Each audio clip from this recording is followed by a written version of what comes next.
Narcissist बच्चे की भी इमोशनल नीड्स जो है वो बच्चे की बचपन में पूरी नहीं हुई होती, जिसकी वजह से वो बड़े होके खुद को भी अज़ियत दे रहे होते हैं और दूसरों को तो बहुत देते हैं।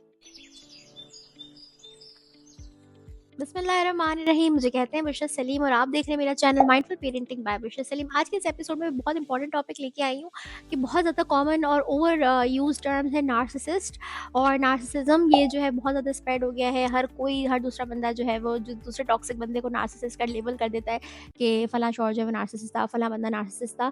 और ये होता क्या है और ये क्या चीज़ है और ये किस तरह बचपन में ये चीज़ जो है वो आपके अंदर आती है। पेरेंट्स बहुत दफ़ा नार्सिसिस्ट ट्रेट्स पर होते हैं, उन्हें खुद नहीं पता होता, जिसकी वजह से जो बच्चे हैं वो खुद इस ट्रेट पे चल जाते हैं। उनकी पर्सनैलिटी में इतने टॉक्सिक ट्रेट्स आ जाते हैं कि बड़े होके जो है फिर दूसरे लोग उन्हें नार्सिसिस्ट कह रहे होते हैं, क्योंकि वो लोग अपना डायग्नोस तो करवाते नहीं हैं, क्योंकि उन्हें अपने आप में ये बहुत कॉन्फिडेंट होता है, एक्स्ट्रा कॉन्फिडेंस होता है कि वो जो है वो बिल्कुल सही है, वो कभी गलत नहीं हो सकते और पूरी दुनिया जो है वो गलत हो सकती है। ऐसे कैसे तरबियत करें कि हम यकीन दिलाएं अपने आप को कि हम जो बच्चा बड़ा कर रहे हैं, हम जो बच्चा इस सोसाइटी को दे रहे हैं, वो नार्सिसिस्ट नहीं होगा बड़ा होके। वो क्या गलतियाँ हैं जो पेरेंट्स करते हैं जिसकी वजह से चांसेस हैं नार्सिसिस्ट वाले जो कैरेक्टरिस्टिक्स हैं वो बच्चे में आ जाते हैं। तो उन कौन सी गलतियाँ जिनसे हमें खास बचना है। So let's start the video.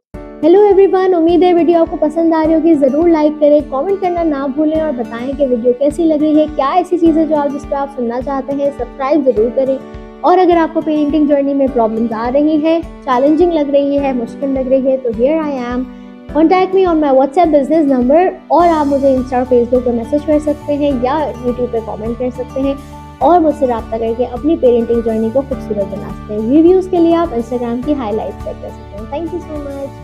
सबसे पहली चीज़ तो ये कि आपने बच्चे की ओवर एप्रिसिएशन, ओवर तारीफ़ें जो हम कर देते हैं ना, वो आपने अवॉइड करनी है। ख़ास करके बच्चे के लुक्स पे कि बच्चा बहुत हसीन है, बच्चा बहुत खूबसूरत है, बच्चे की आँखें बहुत प्यारी हैं, बच्चे के बाल बहुत प्यारे। कभी-कभी तो कर देना इट्स फाइन, लेकिन हर वक़्त बच्चे को ये एहसास दिलाना कि तुम जो हो बहुत हैंडसम हो या तुम जो हो बहुत शहज़ादी हो, तुम जो हो बहुत खूबसूरत हो, ये एहसास दिलाना। और उनकी ज़हानत को क्योंकि ज़हानत जो है बहुत दफ़ा हमें इस तरह महसूस होता है कि भई ये मेरा बच्चा बहुत ज़हीन है, ये तो फटाफट प्रॉब्लम सॉल्व कर लेगा, ये चैलेंज फ़ौरन सॉल्व करते हैं। जब आप एक बच्चे को ये एहसास दिलाते हैं कि ये ज़हानत जो है वो उसके अंदर है, उसको कोई मेहनत नहीं करनी लाइफ में, वो ऑलरेडी बहुत ज़हीन है, और आप ओवर कॉन्फिडेंस जो उसे दे देते हैं कि 4 लोगों में बैठ के हर वक़्त उसकी ज़हानत के चर्चे करते थे, मेरा बेटा तो भाई फर्स्ट ही आता है, मेरा बेटा तो ये। तो बच्चा जब इस तरह की चीज़ें सुनता रहता है तो उसका अंदर अपना जो इंप्रेशन बनता जाता है वो ये कि वो बहुत महान चीज़ है। इसका नुकसान ये होता है कि जब वो खुद को बहुत महान समझता है तो वो दूसरों को बिल्कुल अपने से कमतर समझता है, डिग्रेड करता है। बचपन से ही वो कंपैरिजन की सिफ़त चला जाता है, मैं तुमसे ज़्यादा ज़हीन हूँ, मेरे पास ज़्यादा टॉयज़ हैं, और वही कंपैरिजन वो जो है वो आगे चल के भी लाइफ़ में करता है। अब जब वो देखता है कि दूसरे लोग उससे बेहतर हैं तो फिर वो ऐसा पॉइंट ढूँढता है जहाँ से वो उनको डिग्रेड कर सके, बुरा महसूस करा सके, क्योंकि उसकी बचपन से इस तरह की माइंड की ट्रेनिंग हुई है कि दूसरों को कमतर करा के ही उसको अच्छा महसूस कराया जाता था। तो जब तक वो अनकॉन्शियसली उस पैटर्न पे नहीं चलता, उसको खुद अच्छा महसूस नहीं होता। तो आपने अपने बच्चों की ओवर तारीफ़ें, एक्स्ट्रा तारीफ़ें, ख़ासकर उनकी इंटेलिजेंस, उनके लुक्स पे नहीं करनी। तो आपने जो है वो उनको ये एहसास नहीं दिलाना कि they are the best among everybody. ये जो एहसास आता है ये बच्चों को नार्सिसिस्ट की ट्रेड्स जो हैं, उनको कैरेक्टरिस्टिक्स हैं, वो उनके अंदर डेवलप होना स्टार्ट हो जाते हैं। दूसरी चीज़ ये कि आपने जो है वो बहुत ज़्यादा सख्ती, बहुत ज़्यादा मार-धाड़, ये वाली चीज़ें जो है ये नहीं करनी, और आपने बच्चों की इमोशनल नीड्स को पूरा करना है। मैंने ऐसे भी नार्सिसिस्ट लोग देखे हैं जो बहुत ज़्यादा सेल्फिश हैं, लेकिन उनके बच्चों ने मार-वार नहीं पड़ी, लेकिन उनकी इमोशनल नीड्स पूरी नहीं हुई। अगर आप मुझसे पूछेंगे कि मेरी यूट्यूब वीडियो में कौन से वीडियोज़ हैं जो गोल्ड नगेट्स हैं, तो वो मैं कहूँगी 41 से 45। अगर आप बच्चों की इमोशनल नीड्स को पूरा करना स्टार्ट कर देते हैं, तो अल्टीमेटली बच्चे जो है वो आपके साथ कोऑपरेट करना स्टार्ट होते हैं, उनका दिमाग सही बनना शुरू हो जाता है सबसे इम्पोर्टेंटली, और आपका उनका कनेक्शन खूबसूरत हो जाता है। तो प्लीज़ ये इमोशनल नीड्स जो है बच्चों की पूरी करें। इनके पूरी ना होने से ही जो है वो सारे मसले क्रिएट होते हैं। तो नार्सिसिस्ट बच्चे की भी इमोशनल नीड्स जो है वो बच्चे की बचपन में पूरी नहीं हुई होती, जिसकी वजह से वो बड़े होके खुद को भी अज़ियत दे रहे होते हैं और दूसरों को तो बहुत देते हैं। एक और गलती जो पेरेंट्स करते हैं जिसकी वजह से बच्चों में नार्सिसिस्ट कैरेक्टरिस्टिक्स जो है वो बड़े होकर आते हैं, वो ये कि बहुत ज़्यादा क्रिटिसाइज़ करते हैं अपने बच्चों को, और जो तारीफ़ करते हैं ना वो किसी न किसी चीज़ से जुड़ी हुई होती है। यानी अच्छे ग्रेड्स आने पे बहुत तारीफ़ करते हैं, उसको बहुत सर पे चढ़ाते हैं, और बाकी जगहों पे उसको बहुत बुरी तरह क्रिटिसाइज़ कर देते हैं। तो बच्चा जो है वो ये समझ जाता है, उसका जो ब्रेन है वो ये मैसेज देता है कि जो प्यार है ना वो कंडीशनल है, और वही बच्चे जो कंडीशनल प्यार ले लेके बड़े होते हैं, और वो जो बड़े होके नार्सिसिस्ट बन जाते हैं, और फिर वो कंडीशनल लव ही देते हैं कि जब तक आप उनकी बातों पे मानते जाते हैं, तब तक वो आपको थोड़ा बहुत ट्रीट्स देते जाते हैं, लव बॉम्बिंग करते जाते हैं। जहाँ उनको लगता है कि आपने उनकी कोई एक एक बात नहीं मानी, वहाँ वो आपको साइलेंट ट्रीटमेंट या फिज़िकल अब्यूज़ या इमोशनल अब्यूज़ देते हैं। एक और बहुत बड़ी गलती जो पेरेंट्स करते हैं वो ये है कि जब बच्चों में लड़ाई हो रही होती है तो आपको पता होता है कि आपके बच्चे ने गलती की है, आपके बच्चे ने मारा है, फिर भी आप अपने बच्चे को प्रोटेक्ट करते हैं, बच्चे के सामने आप उसकी साइड लेते हैं, आप उसके एक्शन को जस्टिफाई करते हैं। तो आप उसको ये सिखाते हैं कि भाई तुम अपने बिहेवियर्स के अकाउंटेबल नहीं हो और तुमने गलती की, इट्स फाइन, इसमें कोई मसला नहीं है, तुमने हिट कर दिया, कोई मसला नहीं था, ये था, उसको आप जस्टिफाई करते हैं। तो जब आप अपने बच्चे की गलती को छुपाने के लिए बजाय उसको एक मौका दें, उसे डिस्कस करें, जो बहुत सारे तरीके मैंने बताया कि मिस्टेक्स पे किस तरह डील करना है, आपने बच्चा रोए तो आपने क्या बोलना है, वो सारी चीज़ें आप करें। लेकिन आप क्या करते हैं कि उसको कवर अप करने के चक्कर में, 4 लोगों में अपने बच्चे का इंप्रेशन अच्छा रखने के चक्कर में आप उसको ये सेल्फ रिफ्लेक्शन नहीं दे पाते कि इस वक़्त जो इस एनवायरनमेंट हुआ है उसमें हमारी क्या लर्निंग हो सकती है, और आप उसकी साइड ले लेते हैं, जिससे बच्चे में अंदर अकाउंटेबिलिटी जो होती है ना इंसान की, कि आप अपने रवैये, अपने अपने बिहेवियर से रिस्पॉन्सिबल हैं, यह एहसास उसमें बचपन से डेवलप नहीं होता।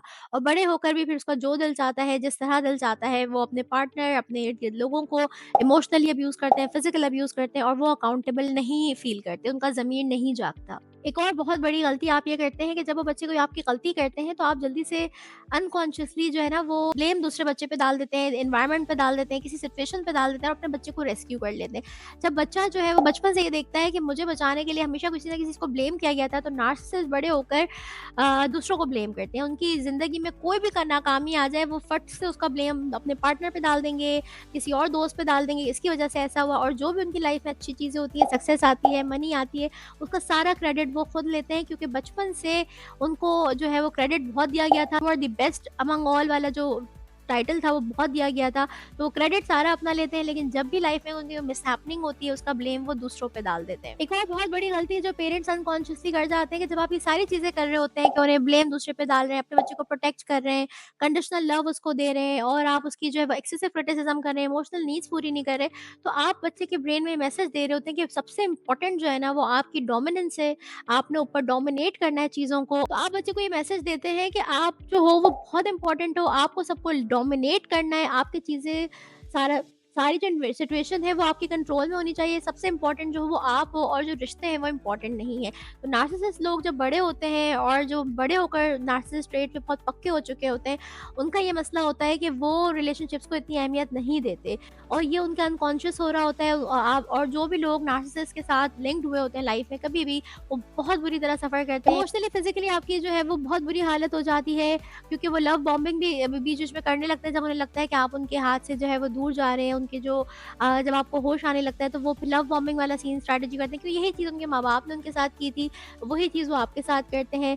तो नार्सिसिस्ट से अगर आपकी लाइफ में कोई नार्सिसिस्ट है तो उसका सिर्फ ये सॉल्यूशन है कि स्टे अवे फ्रॉम देम, इसके अलावा कोई सॉल्यूशन नहीं है। आपको लगेगा कि आप उन्हें समझा सकते हैं, उन्हें बता सकते हैं, उन्हें गलती का एहसास दिला सकते हैं, बट ऐसा कुछ भी कभी भी नहीं होता, उसका असर नहीं होता। अगर वो कर भी रहे होते हैं तो वो अनकॉन्शियसली जो है वो अपने पैटर्न्स पे होते हैं, जिसमें उनका ये होता है कि थोड़ी देर अगर मैं प्यार का इज़हार करूँ या थोड़ा मैं इसका ख़्याल रखूँ, तो ये अगेन मेरे ही मैनिपुलेटिव स्ट्रैटेजी में आ जाए, और फिर मैं जैसे चाहे इसको ट्रीट करूँ, और ये बंदा-बंदी जो है मेरी सारे जो मिसबिहेवियर्स हैं उसको एक्सेप्ट करे, because I am the one जिसने डोमिनेट होना है, जिसने सेल्फ इम्पोर्टेंस जो है जिसकी कम नहीं होनी चाहिए, कंट्रोल में सिचुएशन मेरे हमेशा होनी चाहिए, relationships are not important to them.